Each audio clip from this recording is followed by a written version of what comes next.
Hinted to me that that might be the case.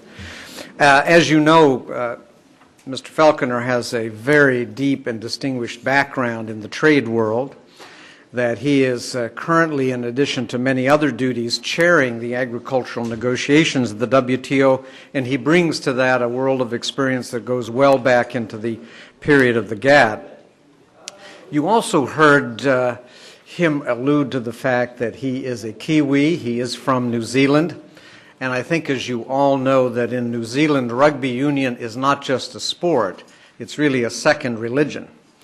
And like soccer or world football, there are great stars.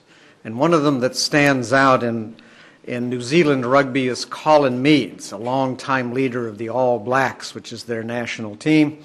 He really has the kind of standing in rugby that Pele and Beckenbauer have in what Americans call soccer and the rest of the world calls football. And Colin Meads was such a force in rugby that people, I suspect, in New Zealand have been referring to Crawford Falconer as the Colin Meads of trade negotiations. We are also blessed with a second keynote speaker, Flory Zell from Leeser from the USTR. She's currently the Assistant USTR for Africa, previously served as the Assistant USTR for Industry, Market Access, and Telecommunications, so she really is cutting across both of those, both a regional question and a cross-cutting industrial question. She has a very broad background in both trade and Africa. You have some of that detail with you. In addition, one of the things I learned before I even read it here, that she was an associate fellow at the Overseas Development Council. And John Sewell, who's the longtime president of that organization, is now a senior fellow here at the Woodrow Wilson Center. Ms. Lizer was also a founding member of Trans-Africa, which for many years was quite an active and productively so group. She is, like so many Americans, not born in the United States, but born in Panama, and typical American fashion, grew up in Brooklyn. Let me now turn the podium over to Mr. Falconer, and then we'll hear in just a bit from Ms. Lizer. Please.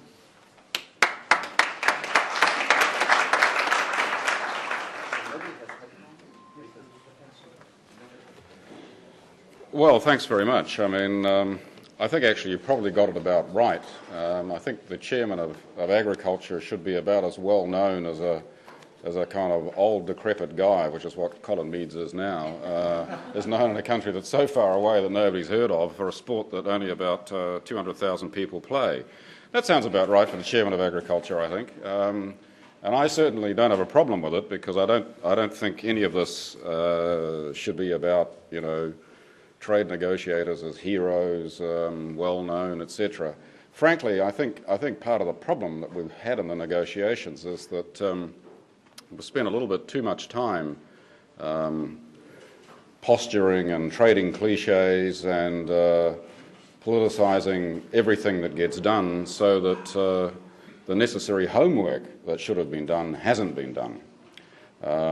However, I mean, that's the way it is now. Now we've got to deal with the consequences, which are that we are certainly trying to create, as best as we can, all the conditions for the negotiations to fail.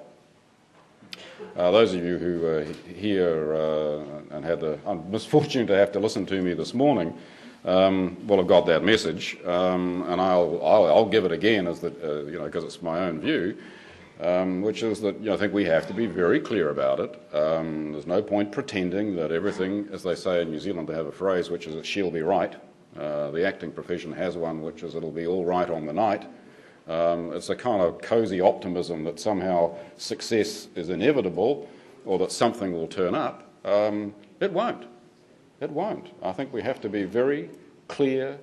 It's been apparent to me for several months, and I hope that it's apparent to everybody now that failure is not so much an option, but a very distinct probability. Now, I don't say that in order to be, you know, some kind of Geneva depressive. You know, parents don't say to their kids, just go out and run across the road because everything will be okay. don't want to upset them, make them so nervous, because if I tell them they might get hit by the car, that'll probably undermine their confidence and they will be hit by the car. No, they don't. They say, you've got to go on the crossing. You have to be aware that if you go on there, you're going to be taken out. So I think we have to, as a first thing, that I would want to kind of get across to you so that there's no doubt about it, I think anybody who cares about the negotiations, wants the round to succeed, please be very aware that it's not going to happen unless something dramatically changes. Now, people in Geneva and in capitals are marvellously adept at having 30 or 40 pretend ways in which nothing will ever fail. It'll just be extended, or we'll take a longer time for reflection than we already have, or whatever. But I think the reality is, if it isn't done substantively in the very near future, then it will effectively be so far off into the future that it'll be a different world we're dealing with. And I don't think it'll be an improved one. But however, today's not the day to reflect on that. Second thing, having said that, why do I still come to a meeting like this and say that we should believe that we can still do this? Well, I certainly don't need frequent flyer points. That's not the reason that I've come. And I don't need another lunch, even though that looks pretty appetising to me. That's not the reason I've come. I still believe it can be done. But I think the odds are very long, but I think it can be done. Why do I think that? Pause for reflection. What is actually happening in the real world? EU's reforming its agricultural policy. Very significant reforms underway. A pattern plan which will continue into the future, I'm sure. Quite significant and clear. The direction is unmistakable for reform. Japan, the same in agriculture. In the US, you have an administration which is committed to reform on agriculture as well.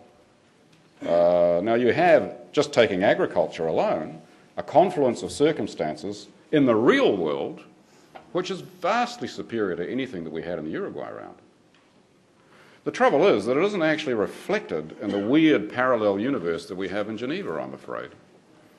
And I think the important thing is that in capitals, unilateral decisions are being made to move in a direction which is very positive. It's not reflected in negotiating positions. So I, for one, believe that what has happened and is happening in the disposition in capitals is the reality. Somehow that has to be applied in a rather warped parallel universe that we have in Geneva. And I think the time that's being taken at the moment for reflection is probably the best chance we have for that to happen, and it needs to be continued. And it's the same on industrial products as well. If you look around the world, there's absolutely no question that whether it's an investment policy or an industrial policies, and certainly in just straightforward tariff trade protection policy, developing countries everywhere are liberalising. Significantly so, have done, continuing to do so. Now, it's an oversimplification, but the direction is fundamental and clear and unambiguous. And yet in Geneva, you would think that the ghost of Raoul Prebisch was sitting in the rooms. You would hear the rhetoric of the 60s, because people would basically say they need policy space. That's the reality. And why is that? I think it's because of the political rhetoric question. People are locked in to their positions. It's become a kind of Friday night wrestling match where there are only winners and there are only losers, and people are have not reflected enough on the reality of what they are doing unilaterally and indeed bilaterally. Many members who are perfectly prepared to liberalise in their FTA negotiations are remarkably reluctant to do so multilaterally. The reality is that economically the changes are taking place. It's just not being reflected in what are called contractual commitments or bindings in the Geneva jargon. So I at least have the confidence that underneath what seems to be intractable negotiating positions in Geneva, there is a market reality which is fundamentally positive. And if only we could get rid of ambassadors like me in Geneva, or negotiating positions which are a consequence, I think, of an over-politicisation of the negotiating process, where people are locked into absurd positions absurd defensive positions, that you could actually still get down to the reality of people's genuine policies, we could still get a deal. Now, it may be that we've made it too difficult for ourselves. I certainly hope not. The third thing is, well, how far are we away from an outcome if we could get through all these layers? Now, there, of course, you can't expect somebody who's got to be a chairman in this process to give you a clear and unambiguous answer to that question, because otherwise it gets taken as a negotiating position. So I can't be 100% precise. But what I would say is that I don't think the distances are that huge. I'm not going to fall into the trap of talking about let's accept what's on the table. You know, I don't know what's on the table because after all, what people say their positions is they're always conditional in any case. So I don't think it's particularly helpful to use that kind of rent a cliche right now. But I think it is true that we have come quite a long way in the negotiating process, more perhaps than we give ourselves credit for, and that what remains to be done compared to the distance that we've travelled is relatively short. Now, my analogy is that might just be too bad. When somebody asks $5 million for a house, you might surprise yourself that you can raise $4.2 million. You say, well, that's pretty good. I only thought I was only able to get 2. The reality is $4.2 million isn't enough if the asking price is 5 and the seller doesn't budge. So yes, it may well be that even though it's a marginal distance that we have to go, that we can't make it. But I think the important thing is that we look at it in those terms and ask ourselves very soberly what it is that we really want to make sure that we're going to kick the table over for. That's all. I don't think myself that this negotiation, no matter where it ends up, is ever going to make a fundamental revolution in the way in which people conduct either their agricultural or their industrial policy or their anti-dumping legislation. Maybe it would be desirable if that was the case, but it's not going to happen. A multilateral process is not, and at this point in time, can never fundamentally change things. You're talking about vastly disparate economies, trying to all move at the same speed and reach an outcome. But it can make something that is very significant. It can make that additional step in a concerted way, which is highly positive, and it can consolidate all the changes that have been made. And that, I think, is still within reach in this negotiation, and not a small thing. Not a small thing.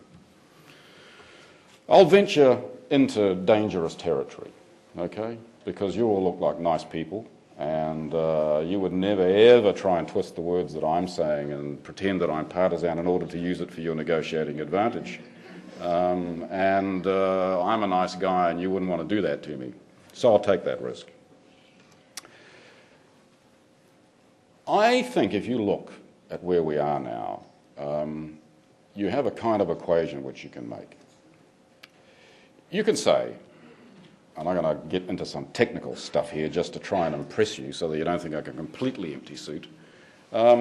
Technically, for the United States on domestic support, technically, in terms of what the US is actually spending as opposed to what its entitlements are, I reckon I know within about $2 billion where they could go to, where you could go to on domestic support. I might have a couple of $1 billion wrong, but I think the zone is not that difficult, okay? Now, I know for strong negotiating reasons, negotiators will say, well, we might know that, but, you ain't going to get it. Fine, absolutely. There are negotiating reasons for why whatever that technical room might be, it isn't going to be used. But I, as a chair, say, I take that as positive in one sense, which is it's not as if there isn't that room there to begin with. Okay? It's not as if you know that the spending limits are really hard down. You know that there is that technical possibility there. That's a positive to me.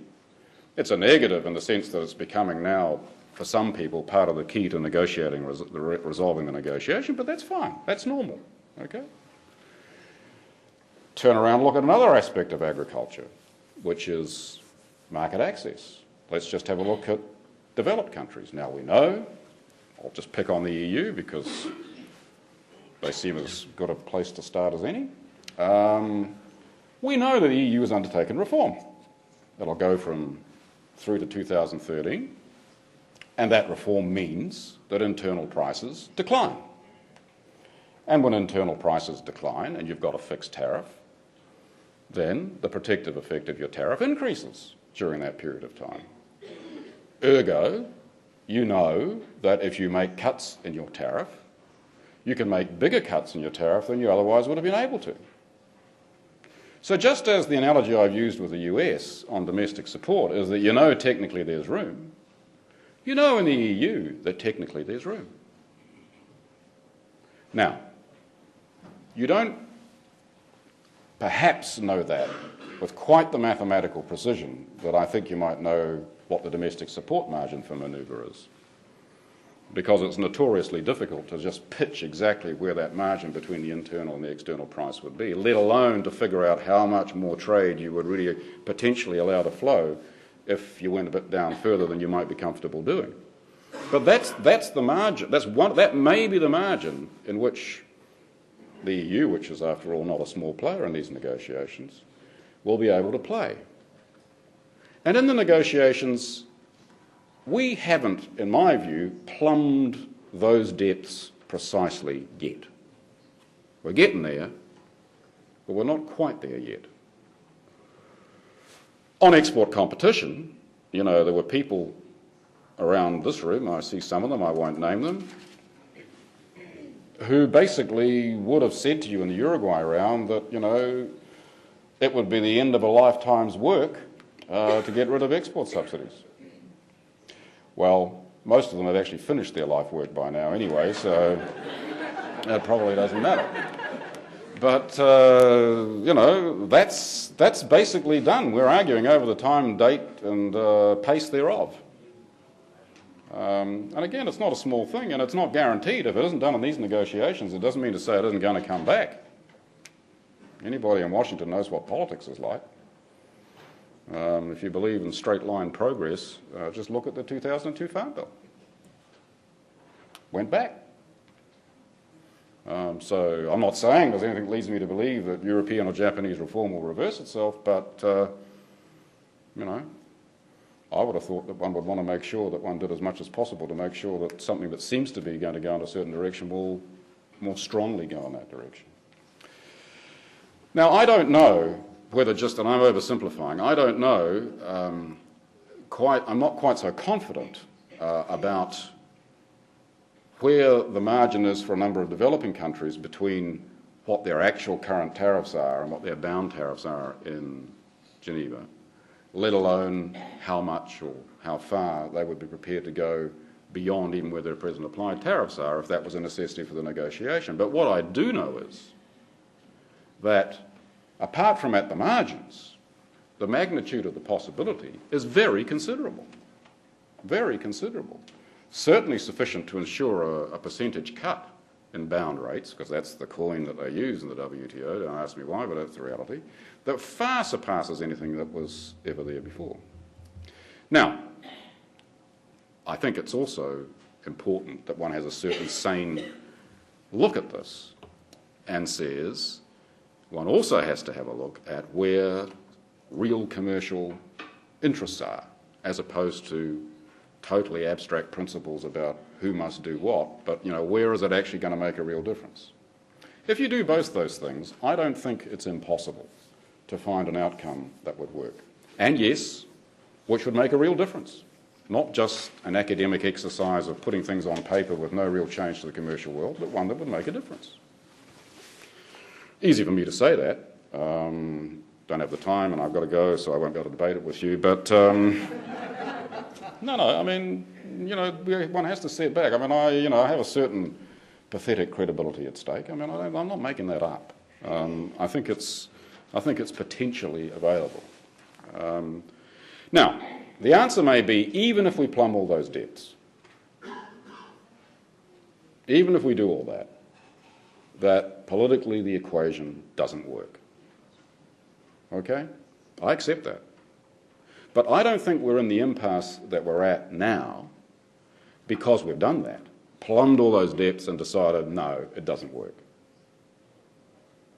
It's perfectly legitimate to make that decision. People may say, getting rid of export subsidies, not bad, but we don't want to pay for it. They may say, getting rid of bound tariffs down to applied levels, pretty good, but that's not very interesting. It doesn't get my business community excited. Consolidating the EU's domestic support reductions, US getting its domestic subsidies down, doesn't really matter, is quite valuable, but it's not valuable enough to pay. Yeah, people may make that political decision, and if they do, that's fine, but it has to be made clearly on those grounds, not on the basis of what I would call a kabuki play of exchange of political cliches, which is where we've been. Got to get through that. And I think then you'll get into a zone which is capable of delivering a result that actually makes a difference. And it will be potentially defensible. So, I think we've got to stop playing after you, Alphonse, as far as these negotiations are concerned. Personally, I can't see how we will get anywhere if we make it conditional on somebody else always moving first. Just, it's the logic. I mean, you ever tried to feed a cat? You probably don't have the misfortune I have. If you've had daughters, you inherit cats. And, when you feed a cat, what do? You go in and you say, here, puss, puss, puss, eat this, it's really good for you. Make that move. No, you don't. You walk out of the room and you say, gee, that cat food's terrible this week. And then the cat eats. I mean, the negotiating process we've had up to now has been trying to force the cat to eat, and hey, it just doesn't eat.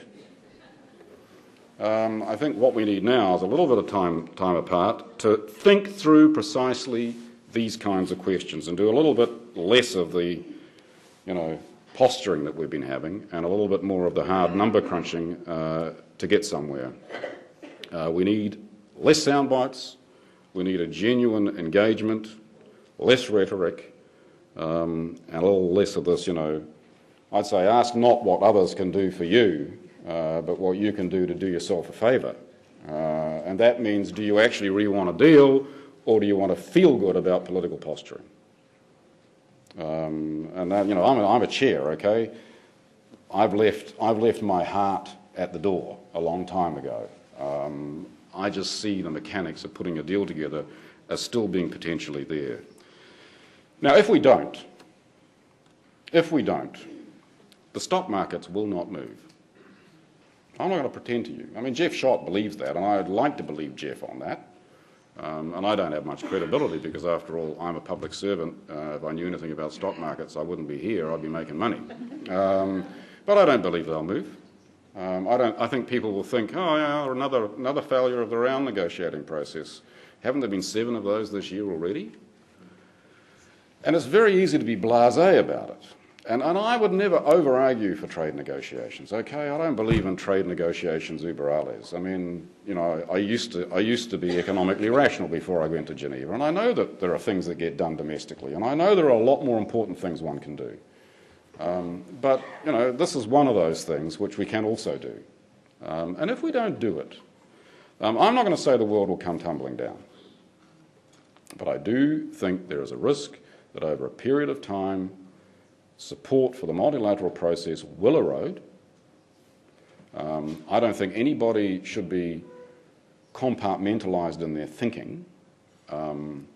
It's not very scientific, but I don't think it's unimportant and lacking in significance that the reinforcement through the multilateral process of liberalisation has gone hand in hand with actual liberalisation. Now, I can't say you stop doing it multilaterally, you're going to stop doing it unilaterally.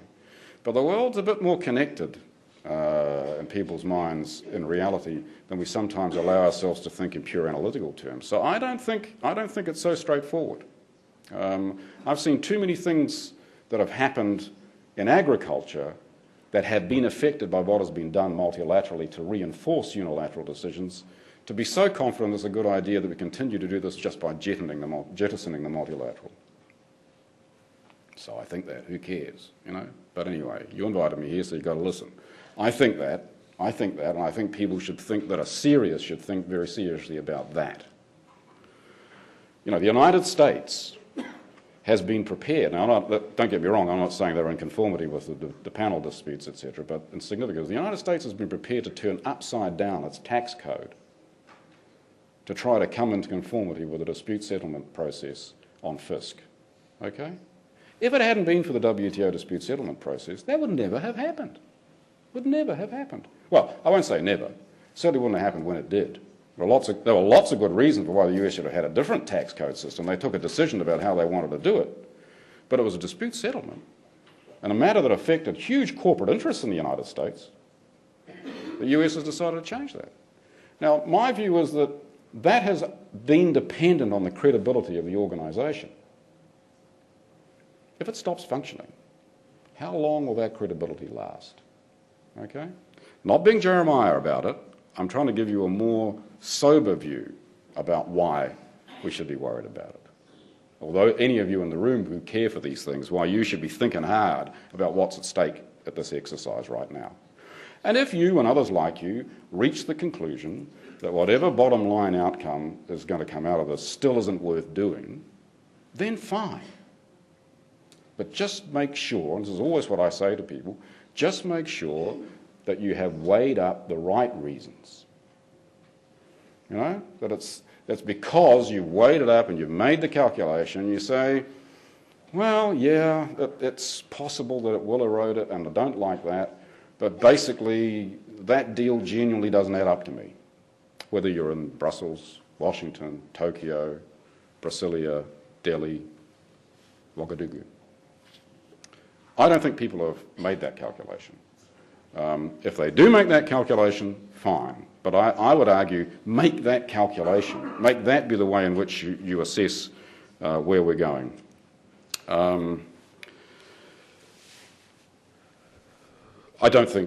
I hate deadlines. I think we made big mistakes in the process in having too many damn deadlines. We just got to get on with the job. But there's no question that actually now we are indeed running out of time. I still think it's possible to put it together, but I think it requires that kind of calculation pretty quickly. If we don't, the lawyers will do good business for a while. And maybe in 3, 5 longer years, we'll come back and we'll reinforce it, but I certainly wouldn't put my money on that. To put it crudely, I think the calculation that has to be made is what is a reasonable cost of failure? And to weigh that cost of failure against what remains to be done to conclude the deal. That's the right equation. Not to look at it in totality terms and say, what's the cost of failure, because that's kind of meaningless. What's the realistic, what I'd call the risk of a cost of failure about what must be additionally done? And that's not an argument, and I'm not in this school, that's not an argument for, well, let's accept a low ambition outcome. Don't think you can do what some people mean by a low ambition outcome any more than you can do what some people call a high ambition outcome. It's actually very difficult to negotiate 145 members down a steep slope, together, because they usually end up at the bottom completely. So I don't think that's easy. I think it has to be a pretty good outcome. I've given you some suggestion as to where I think that could go. I think that's doable. But I don't think that simply saying you just have to accept the lowest common denominator will work, because it's not because I don't think it's desirable that the lowest common denominator, i.e. the weakest demand, I don't think is a basis for putting a deal together. It'll suit those who are down at the lowest common denominator, but it's not going to suit those that are higher up.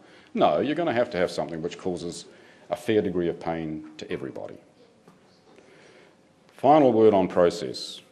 How do you do that? I don't expect anybody really puts their hand up to do something that's politically difficult with a great deal of enthusiasm. What I'm certain about is that nobody will do it first anymore. I'd like to believe otherwise. It'd make my life a lot easier if somebody did. Don't get me wrong, I'm not discouraging people from doing it. But the art will be to do it together. I do hope that that process message is clear to people. And I would say that the more speeches we hear over the coming weeks, the more kind of ministerial declarations of principle we hear, the more worried we all ought to get. What we need now is some very, very serious behind-the-scenes activity to get there. Now, I didn't talk about cotton, because we spoke about that this morning. I listened very carefully to a lot of the discussion this morning, and a lot of it I can't comment on because I'm only here as the Chair of Agriculture, really. What I think about questions of unilateral liberalisation or whatever is a separate matter. As I said before, I think, for better or worse, as far as the round is concerned, you won't get a negotiated outcome on cotton unless you have an overall round outcome on cotton. Now, I don't say that that should be the case, but I think the logic of the round always was a mercantilist logic, which was that somehow a round politically enables things to happen by buying off people who don't want to do anything by other things happening, that will create options that would not otherwise be there. God knows, you would have to ask yourself, well, the reason that the situation is as it is because domestic politics has put it there. So you have to ask yourself, what will change? Now, something may change. I'm certainly not arguing for things not changing. It may change. But I wouldn't myself preclude the view that you would be wise to try and find some political construct that makes things possible, and that's what a round was supposed to do, that would not otherwise be the case. If it fails, what have you lost? You've lost that option. The other options still remain.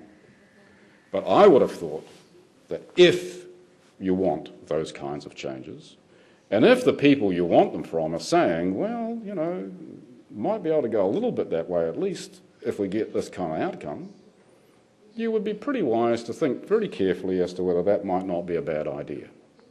That's all. And I think that's the logic of why people put this in the round to begin with. I don't think it was just all a question of profile. It was because people wanted something to happen. So I come back to the message again this morning as far as cotton is concerned. You know, this matters. And if you want to increase the chances of something happening in cotton, then I think the round gives you that avenue. There'll still have to be political decisions made, and it may well be that those political decisions are, no, we're not going to change anything. But I certainly don't think you should be discouraged from that. And I don't myself think that ministers just say things for the sake of saying them. There's a political commitment to change in this round, and there's a very specific political commitment on cotton. And I think it's well worth continuing to try for it. So I don't know whether that's been of much use to you. I often get accused of being pessimistic. You know, the weather in Geneva would drive anybody to pessimism over the winter, that's for sure. But you know, I think one has to be realistic. I hope that I've given you some sense of where I believe this process is going. I think there's a very good chance that it will not succeed, a very strong chance it won't succeed. I hope that's a wake-up call to people, and I hope that it gives us the basis to move forward. And I certainly hope that those of you who care about the system, and I think you're only here because you do, you're certainly not here because you like the sound of my voice, to do whatever you can over the next little period to try and bring this together. Because I don't think it will come back again for quite some time. If it doesn't, I don't think it's the end of the world, but I think it would be unwise to let it go, and who knows what the consequences would be. 2 or 3 dispute settlement cases have the capacity to be extremely poisonous to the whole system in a disproportionate way. Okay, you don't need to have a mega case for it to happen. One of the best outcomes they thought at the time of the Tokyo round was the subsidies agreement. Shining example of the Tokyo round agreements. It took 2 non-implemented dispute settlement cases, possibly 3, it depends on what your standpoint is, 2 or 3 cases under the subsidies code where it became utterly non-functioning. Utterly non-functioning until we got the Uruguay round and restarted the subsidies disciplines again. That's political reality. You may not like it. I don't like it. I come from a small country. I mean, I'm reliant on rules. I understand it. The shoe pinches. But, you know, so just my, you know, final thought, so I can give this up, is that just don't think that a solid, steady state is to be taken for granted. It doesn't have to be big, dramatic things that put things off kilter. It can be seemingly small things which cause the gears to seize up. And I think wise policymakers will want to avoid that if they possibly can. Thank you.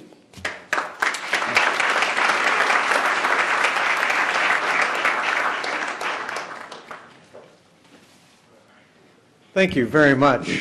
Flory, can we call on you to add your own perspective? I'd just like to say myself, what I heard was what I would term some very realistic optimism.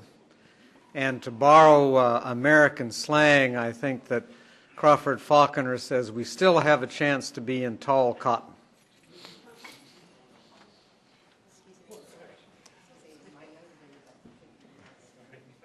I wish John were here to greet you. He's so excited about it. Well, good afternoon. I am really pleased to be here this afternoon. I wanted to thank, before I say a few things about where we are, WTO, cotton, I wanted to thank the organizations that pulled this together, IPC, the Woodrow Wilson Center, and IDEAS. And I wanted to thank my friends and colleagues, the African ministers and ambassadors to the U.S., ambassadors to the WTO. Some of them have come a long way to be here to really to continue pushing their cause and their concerns, much as they did years ago when the cotton issue first came up.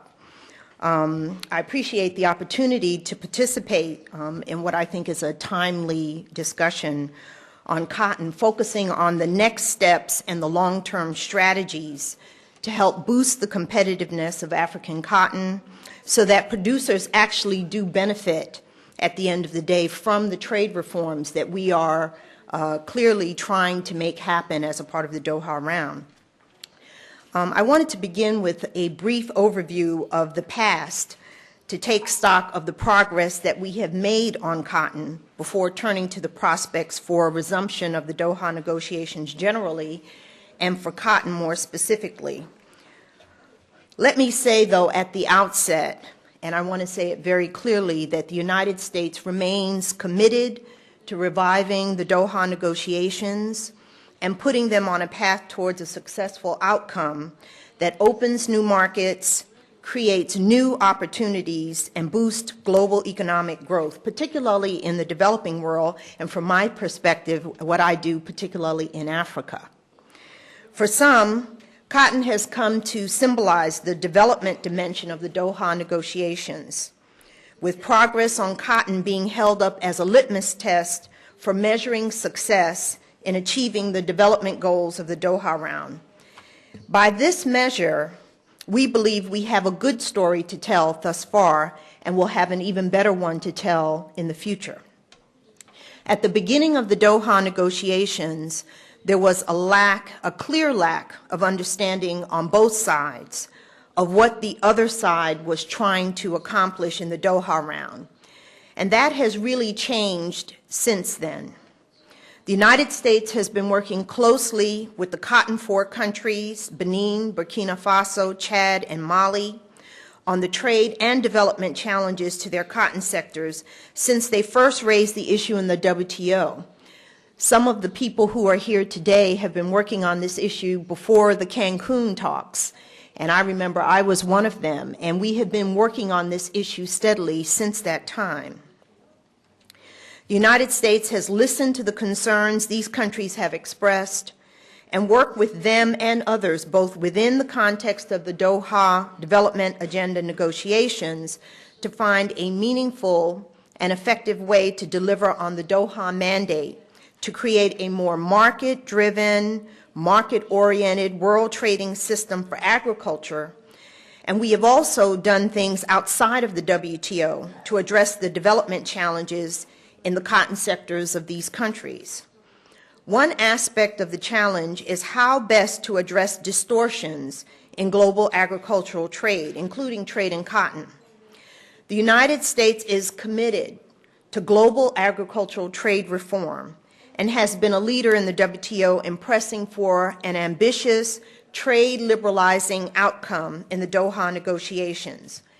In 2002, I find it hard to believe it's been that many years ago, we're now in 2006, but in 2002, the United States submitted the first comprehensive proposal for agricultural trade liberalization under the Doha mandate, and it remains today the most ambitious reform idea on the table, calling for the eventual elimination of all trade-distorting measures in agriculture, tariffs, trade-distorting domestic supports, and export subsidies.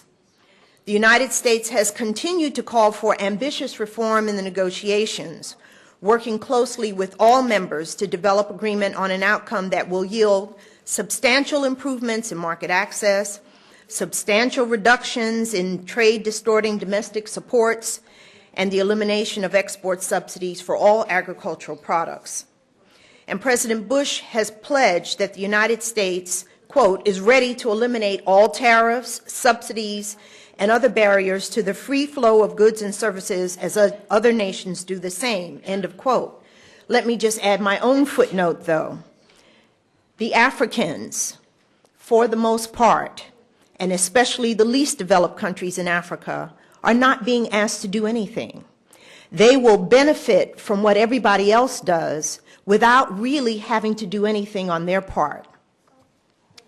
Under the terms of the July 2004 WTO Framework Agreement, which was the subject of intensive negotiations among the United States, the Cotton Forward countries, and other WTO members, cotton is to be addressed ambitiously, expeditiously, and specifically within the agriculture negotiations. In addition, a special WTO subcommittee on cotton has been established and has met a number of times to monitor progress of the negotiations as they relate to cotton.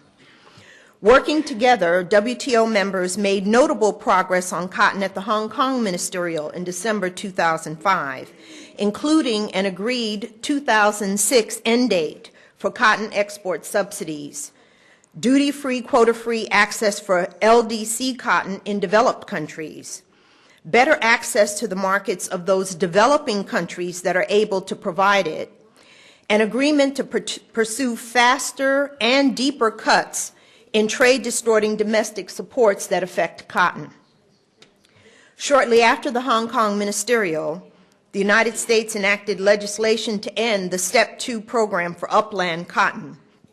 Repeal of that program both implemented rulings in the WTO dispute brought by Brazil, in which the Step 2 program had been found to constitute an export subsidy, and it also fulfilled U.S. commitments made at the Hong Kong Ministerial in respect of export subsidies for cotton. However, I think we all know, and we've heard by the previous speaker, that the other elements of the Hong Kong package will not be realized without a successful and ambitious conclusion to the Doha negotiations, which are currently at an impasse, and frankly, that is largely because of the lack of adequate offers on agricultural market access. Let me just touch briefly on Africa's stake in Doha. We believe African countries have the most to gain from a successful Doha round and a great deal to lose if we do not succeed. A new global trade accord could open up new markets for African goods, and if African countries use the opportunity to continue opening their own markets, could spark new investment inflows into the region. According to the World Bank, the removal of all trade barriers worldwide would increase the income of developing countries by $142 billion, with 50% of that increase coming from new trade, increased trade among developing countries. This is an important point, that since developed country markets are already broadly open to African products, a big part of the trade gains for African countries under a new global trade agreement would come from increased trade with other developing countries, especially big emerging markets like Brazil, India, and China. And let me just add my own footnote here again. when I look at the trade data for Africa, and we do this regularly at USTR and in my office, what we see is that among the top 3 to 4 countries for exports for almost every sub-Saharan African country, you will find either China or India or some other country in Asia, and in some cases Brazil, in that top 3 or 4 countries. So it is important for sub-Saharan Africa what happens with the barriers that those countries have to their products. Aid is also important. And I'll say a little bit more about development assistance and development assistance on cotton in a moment. But according to the Blair Commission on Africa, Africa's current share of world trade is only 2%, and that's down from 6% in 1980. Now, if Africa were to increase its share by just 1 percentage point, to move from 2% to 3%, this would generate additional export revenues each year of $70 billion, which is nearly 3 times the amount of current annual development assistance to Africa from all donors combined. It's our sense that the majority of Africans truly do understand the vital role of open trade in reaching their development goals. We believe the African members of the WTO can have a powerful voice in reviving the Doha negotiations and putting them on a path towards a successful market opening conclusion, one that delivers new trade opportunities for all agricultural products, including cotton.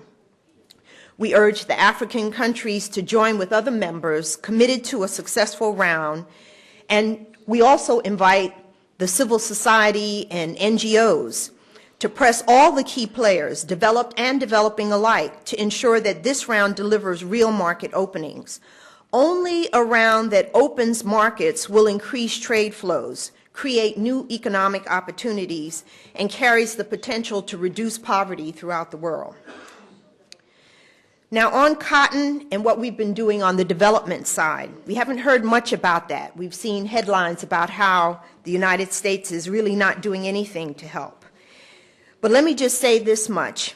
In addition to the trade track that's proceeding within the WTO's Doha Development negotiations, the United States and the donor community is working with African cotton producers on a development track to help address development challenges facing the African cotton sector. As the work of the WTO Subcommittee on Cotton shows, the United States, along with other donors and the multilateral institutions, have made significant contributions or committed to make significant contributions and have launched and improved programs specifically aimed at addressing the development-related aspects and needs of cotton. Further, we commend the Cotton 4 countries on the difficult and much-needed reforms that they have undertaken thus far in their cotton sectors. These are critical to improving the competitiveness of African cotton producers, and we do commend you. We know that those reforms have been difficult and that you have begun those reforms. In the absence of such reforms, even the complete elimination of all trade-distorting domestic supports on cotton production in developed countries is not likely to greatly benefit West African cotton producers.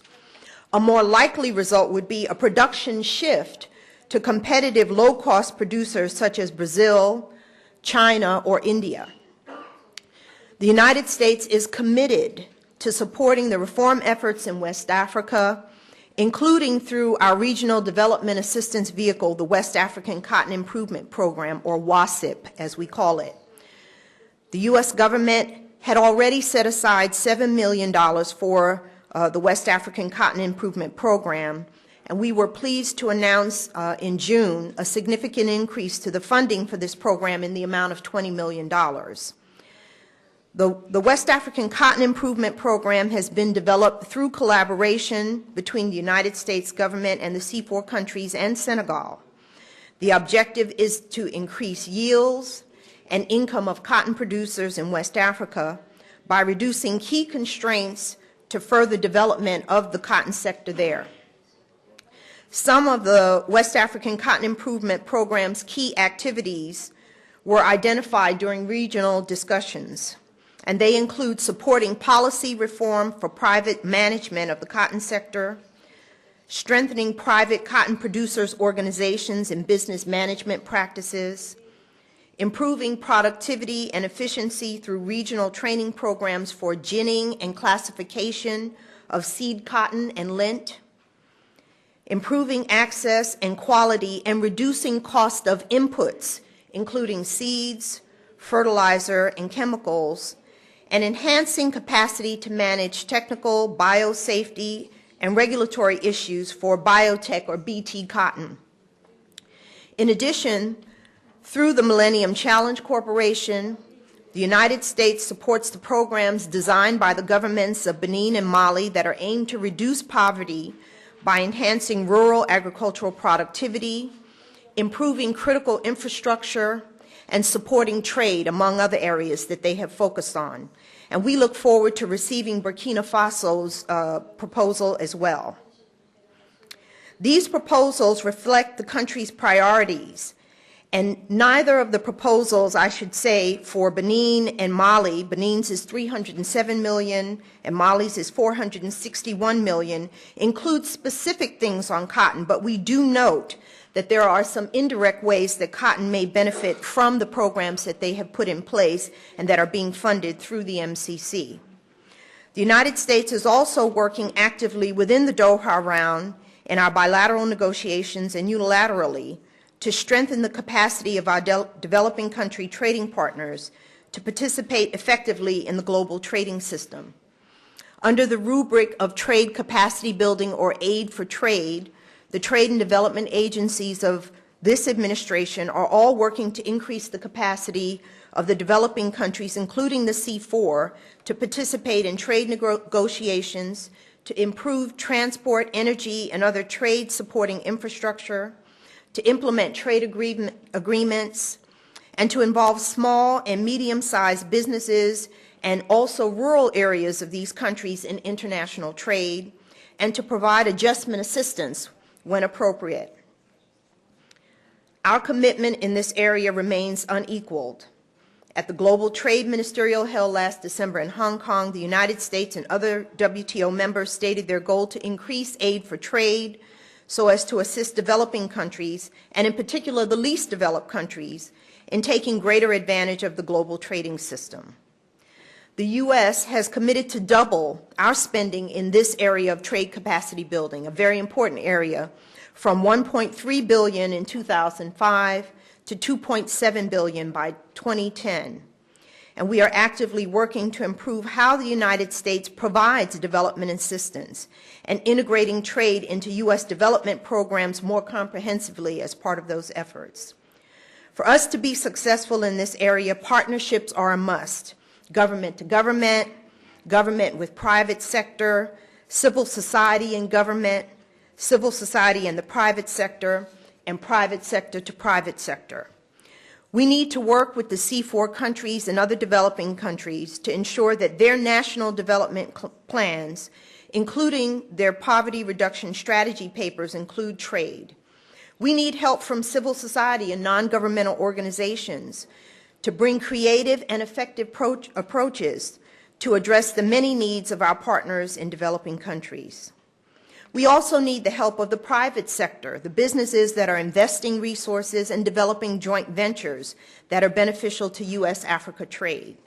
We are constantly urging, and I know I'm out there all the time talking to the U.S. private sector, urging them to take a fresh look at the trade and investment opportunities in Africa and to maximize the benefits of the African Growth and Opportunity Act for both African and U.S. businesses. In conclusion, we look forward to working actively and constructively with our African partners to revive the negotiations on a new global trade agreement under the WTO. The greatest single potential welfare-enhancing opportunity that the United States, Africa, and the rest of the world have is to successfully conclude the WTO Doha talks. A robust outcome to the Doha Round, with market opening at its core, would be a major boost to African countries' ability to use trade to bolster development and tackle poverty. We are at a crucial stage in the Doha negotiations, and African countries can play a key role in whether we are able to resume the talks to succeed in reaching a final agreement. We urge our African colleagues in the WTO to speak out more clearly and forcefully in favor of an ambitious market opening outcome.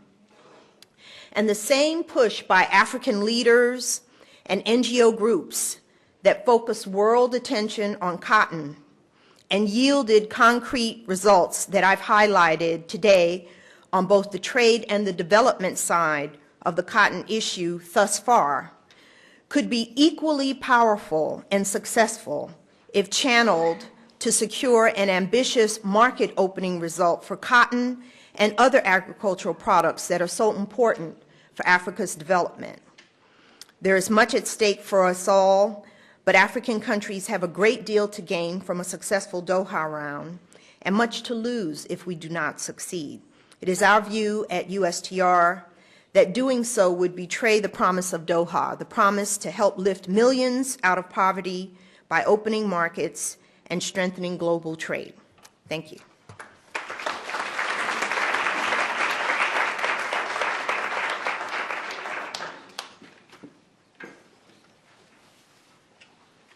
Thank you, Flory, very much. All of us who follow the U.S. government know that there are few parts of the government that carry a heavier burden on fewer shoulders than USTR, and we doubly appreciate your coming and being with us today. I think both of these talks have left at least me with a renewed sense of energy and optimism about what we might turn our attention to in driving a Doha agenda, a Doha development agenda forward. And we're going to get, I think, even more inspiration in just a few minutes by returning to the auditorium just across the hall, and we'll start looking at other aspects of the future of Africa, cotton, development, and African competitiveness. Thank you all for joining us today.